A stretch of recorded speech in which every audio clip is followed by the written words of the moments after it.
Hey, welcome crafty people. Tim Totten here.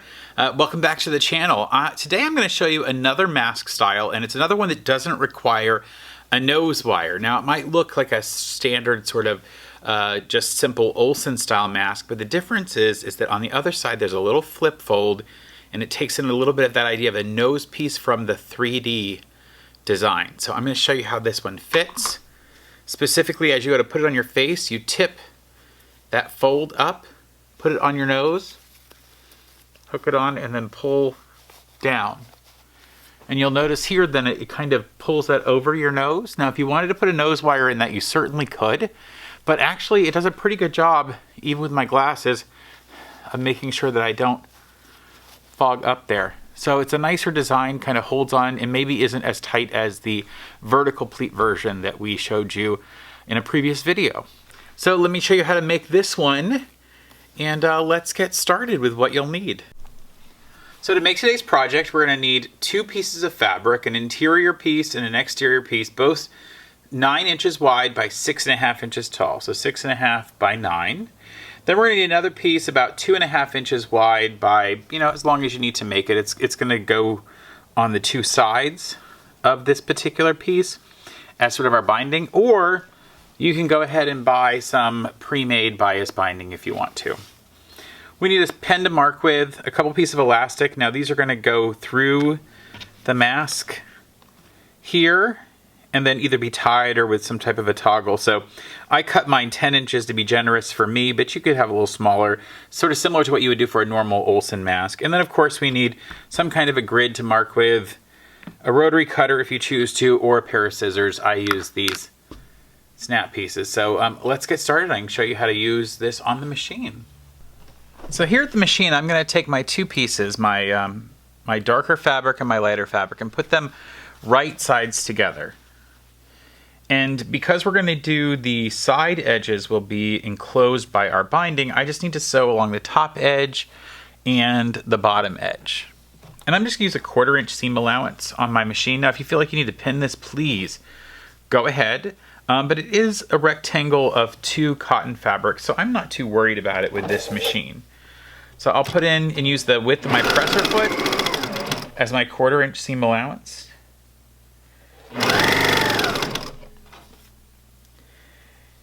And I'm using a medium stitch length. It's really up to you which stitch length you want to use. I like to back stitch at the end, and then my machine is nice. I have a automatic thread cutter, so I just punch the button and it cuts. I'm working on a Janome 1600P machine. It's a semi-industrial machine. It's very similar to a Singer S16 that some people have seen me work on other machines. And then what we're going to do is take this over to the ironing board. So let me spin you around to see that, because it's going to be exciting to see what we can do there at the iron. I'm going to, now I need to turn this thing inside out. And you imagine if I did that, if I turn it inside out right now, some people might turn it inside out and push these edges out and try to get that folded so that you can then iron that exactly, but you might miss some pieces, might get stuck inside. So rather than trying to fold it exactly and iron it exactly flat here and hope that it gets straight, I'm actually going to back it off about 1 inch. See that? I'm going to back it off about 1 inch, and then I'm going to bring my iron and push it toward that. And what that will do is naturally flatten all of that out. And I love a lot of steam, so I'm going to steam quite a bit there. Now I'm not trying to put a big crease here, although I can take it out. And then I'll flip it over and do the exact same thing here on this one. Now this one, the light fabric definitely is trying to push all of those layers back here. So I'll just make sure they're all pushed back there, and then I'll go toward the darker color. It's not like quilting where it really matters that much. I just want to make sure it gets nice and flat. And then what I can come and do here is then flatten this out. Really make sure that we get to where that seam is and make it nice and flat. But now I haven't had to worry about whether any of those materials got tucked in there. And then I'll just come back to the machine and put my my crease back in, maybe get rid of those creases that tried to go in when I fold it over. And again, lots of steam. Oh, steam the heck out of it. It's great. And now we have our flat piece ready to go to be measured out. Now, on the original, there we are. On the original, you'll notice that it's folded over here, right? It folds over to create that three-dimensional lift up. It goes on my nose, right?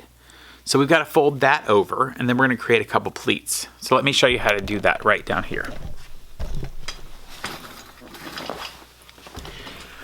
This is where we use our marking pen and our grid. And because we cut this fabric 6.5 inches tall, that means, and we used a 1/4 inch seam allowances, we took off 1/2 inch. We took off a 1/4 inch here and a 1/4 inch here. When you put those two together, it's a 1/2 inch. 6.5 inches minus that means that when we put this on here, it measures out to 6 inches. And that's really helpful for this one because I basically want to put marks every inch from the top. So I'm going to make this my top. I put just a quick mark on it, and then I put another mark at 1 inch, and 1 inch, and 1 inch, and then leave 2 inches at the bottom. Okay? And I'm going to do the same thing over here. And this is easy to do this way because all this is going to be covered by the binding, either the pre-made binding that I talked about or the binding that we're going to make out of this material. So pretty easy to do. So the first thing I have to do is have to fold down this 1st inch. And in fact, I could have probably skipped that first mark because I'm just going to fold the edges down to the 2 inch mark. See where this 1, 2, this is our 2 inch mark. 1, 2. I'm just going to fold it down to that and I'm going to iron it in place. So I'm just going to go over to the machine real quick, the iron real quick and do that. Bring the iron over to you so you can see that. I'm going to fold that over. So I'll bring this down to the 2 inch mark on either side. And if you need a pin to put in there, it's fine. Pins can be your friend.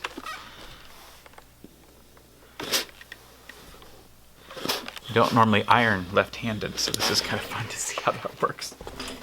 All right, so now that we've done that first one there, you know, I'm doing these on my own, so I have to be the producer and everything. So now I need to fold that to that 2 inch mark. Well, there's 2 inches here. So if I just fold it up to itself back here, ta-da, how good is that? So I'm gonna iron that down as well. And again, lots of steam because I love steam. Okay, so now, but that's not quite finished because we need some pleats. So I'm gonna bring this top level down and you'll see here, you'll see I have a pleat down at the bottom there and it comes out about, and not quite 1/2 inch below. So I'm going to bring it back down and just go just past, about halfway between those inch marks. Just past about 1/2 inch. So if you notice here, there's an inch mark here, and it's about halfway between those 2 inch marks. I bring it down nice and straight across.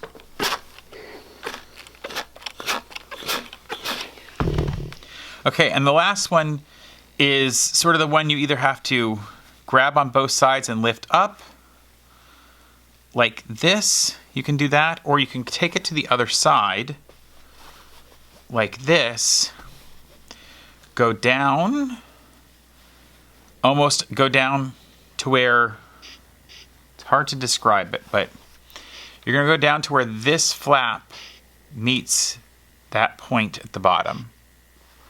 So this flap meets that point at the bottom. Okay, you're going to do that, which is also pretty much making it even, these two pieces even down here. So you do that, and then come back up until it reaches behind. It sounds very confusing, but you're basically putting in another pleat. So you're going to get this look at the front. You're going to get pleat, pleat, and then the rest.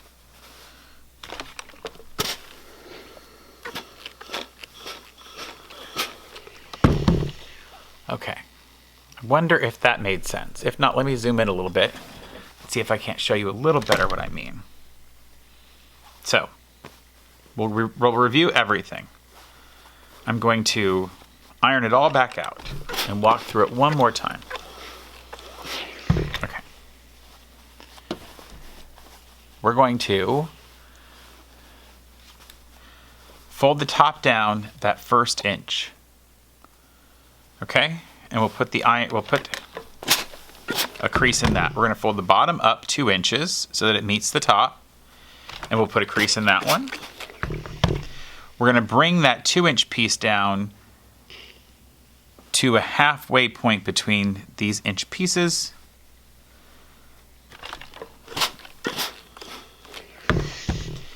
And then we're going to lift the entire thing back up until this fold we just put in reaches the same fold at the top here and on this side. And then bring it all back down again until we just get the smallest little double piece there. Okay? And then I'm going to really give it quite a lot of steam because I want to love this with the steam. And I will tell you, if you're going to do much sewing, you need to get really used to your iron, and you either need maybe some gloves that can help you if you're worried about touching this right away, or you need to develop some asbestos-lined fingers like I have. So now what we've got is we have a piece that has a fold here for the nose piece, for the nose part, and then a couple of folds that go down below. So on the front, we've got this type of accordion shape. All right, our next step is to affix the binding. Now, making this binding is actually really easy because it's not bias binding. You could buy some that was already made, and this binding has basically been, folded twice. And it's called bias. You should know this. It's called bias because there's a grain in there. I don't know if you can see the grain. The grain goes crossways because they cut this fabric on the bias. This fabric is not cut on the bias. The lines go left and right and up and down on the fabric. But if I had taken this out of a piece of fabric, let's say this piece of fabric here, I cut the fabric straight across. But bias is cut on the bias at the angle. And what that means is the threads are running at a 45-degree angle, and it means this can stretch. See how this can stretch around corners? It can twist. We don't need that for this though, so you don't need to spend the money on bias binding. What we're going to do is take a piece, like I said, this is about 2.5 inches wide, and I'm just going to find the center. And the way I'm going to do this, fold it in half, really easy to do, and iron it down. Then, instead of opening it up and trying to fold each pieces to the middle like they've done in the bias binding, I'm just going to fold it in half again.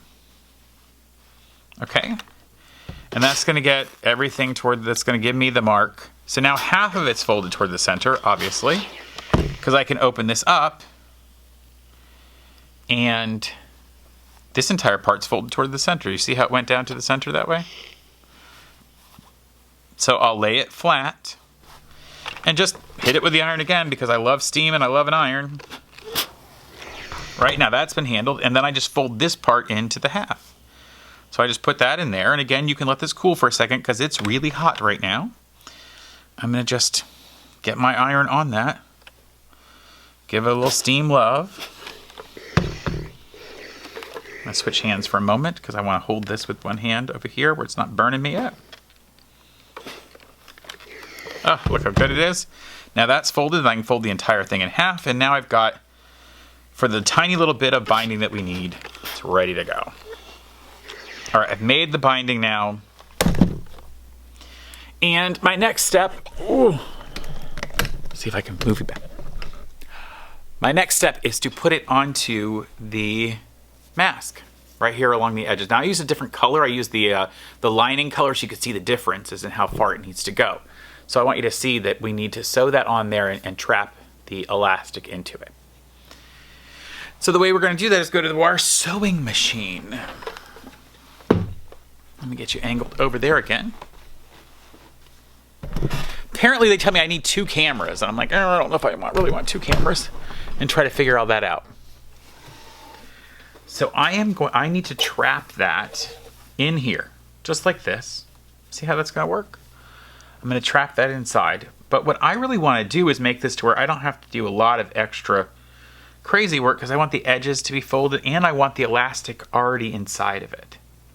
So I'm going to come here to the end and just fold over, right? Fold over like that, but I don't really like these little clippy things coming up through. All those little pieces are there. So I take this, I fold it in half with that fabric, fold it in, and I'm going to take my little scissors and come in and just clip that extra fabric out of there. So what I've done is literally just cut that little bit out. I'm going to tuck the elastic into it right here.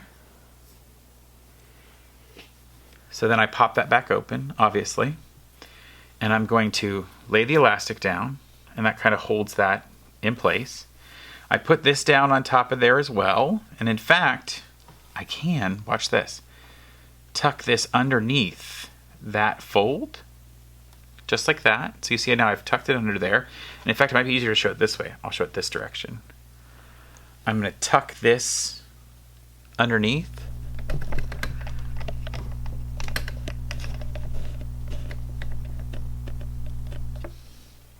Where I folded that,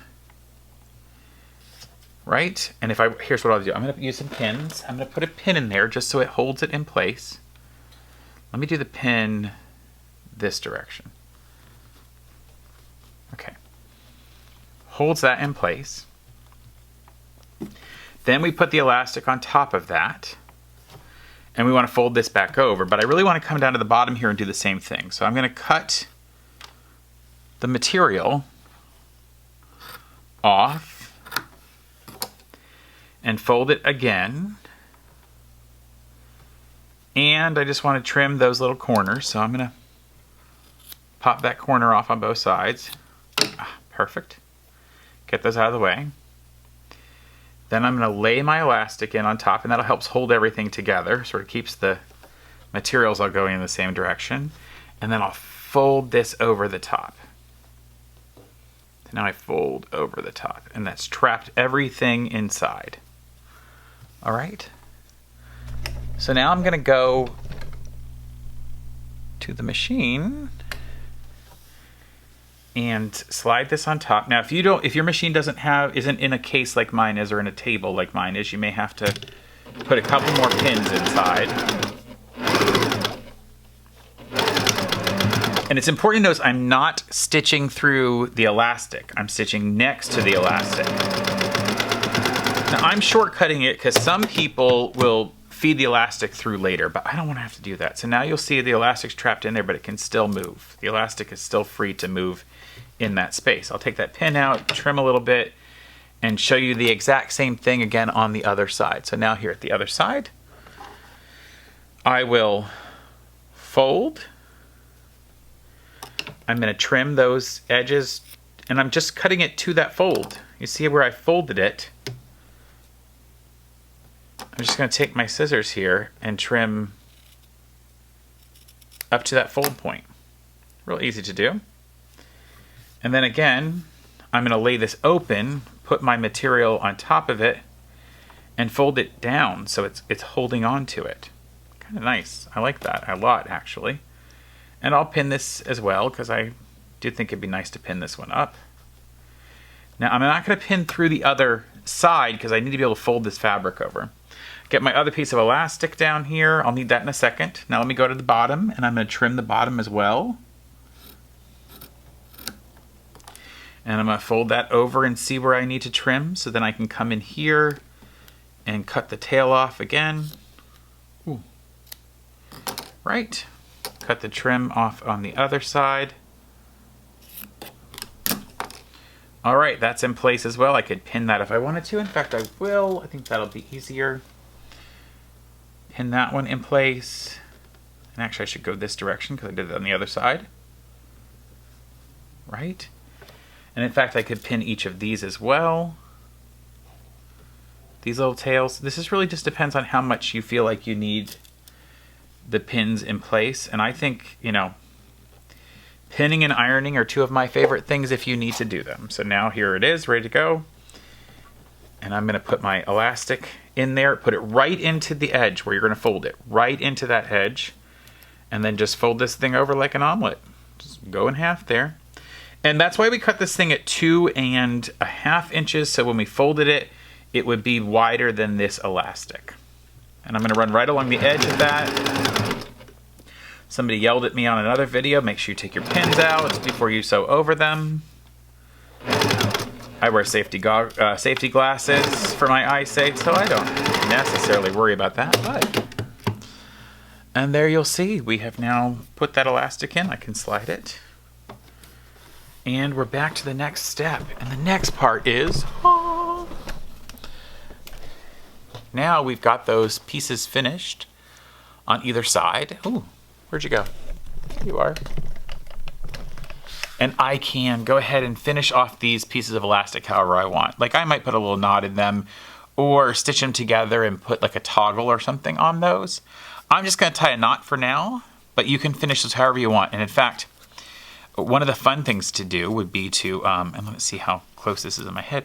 I'm gonna do it on this side to show you because it'd be kind of easy to do. I'm going to sew these two together right over top of each other, and then I can fold it back into the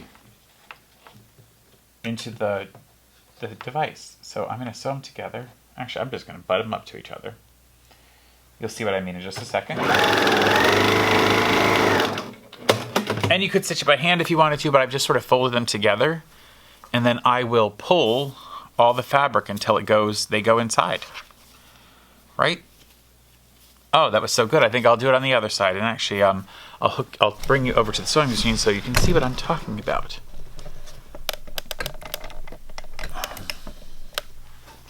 So I'm going to take the knot out that I put in because it got rid of so much of this elastic. It wasn't a great plan. Plus this will just look more finished. So I'm going to put the two edges together and just sew across this edge. And I'm using a lever over on the side of the machine that lets me reverse. And then I'm just going to pull that through, pulling it through, and it'll pull in there in a second. Let me see if it finally wants to go. Well, I spoke too soon. It's not wanting to pull. There we go. Oh, almost. Come on. There we go. See how it's now disappeared inside there. And that's done. So let's see what this looks like. Ooh. When we put it on the face.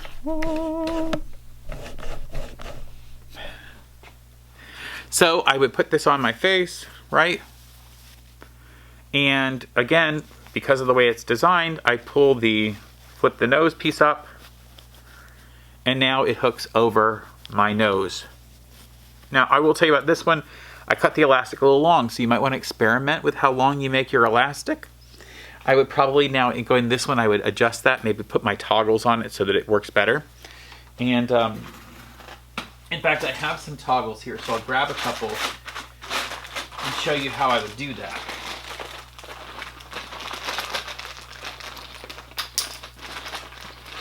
Now, if you're feeling frisky, you can get some toggles that really match color-wise and do a whole color coordination thing, especially if you're trying to match like a school uniform or your favorite football team or something, or you've got maybe a dress code at work. So, that might be something you need to do. So what I've done is I've taken these toggles. You see those? Ooh, it should autofocus. Well, it doesn't want to autofocus. Put it back here. And I'm going to use those. I think those will be nice. Because then this way I can make it bigger or smaller depending on who I give it to.